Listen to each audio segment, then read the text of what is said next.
बदीन मां सिंधियाना news network जे reporter Roshandin कोरे जो मौजूद बरसाती पाणी सबब स्कूल वेंदड़ शागिर्द सख्त परेशानी खे मुंहुं ॾेई रहिया आहिनि।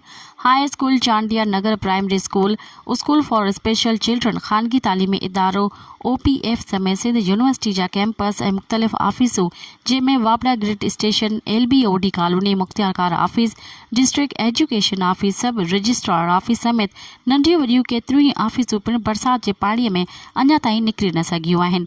बदीन में पाणी सबब स्कूल में ॿारनि जी हाज़िरी घटिजण जो ख़दशो आहे। 2 महीननि जी ऊन्हारी जी मोकलुनि खां पोइ अॼु खां बदीन में तालीमी सरगर्मियूं ॿीहर शुरू थी वयूं आहिनि, जो त अक्सर स्कूलनि में बरसात जो पाणी बीहिजी वञण सबब शागिर्दनि समेत तदरीसी अमलो सख़्त परेशानी खे मुंहुं ॾेई रहियो आहे। बदीन में हाज़िरीअ जी तनासुब ऐं स्कूलनि जी हालत बाबति आगा बदड़जई सां मुलाक़ात कंदा।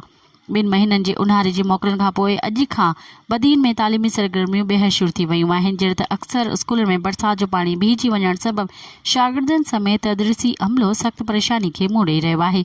बदीन जे शहरियुनि, सियासी, समाजी महानुनि, चेयरमैन म्यूनिसिपल कमेटी बदीन ऐं अख़्तियारियुनि खां मुतालबो कयो आहे त जल्द खां जल्द बरसात जो पाणी निकाल करे शागिर्दनि ऐं शहरियुनि खे तकलीफ़ खां बचायो वञे।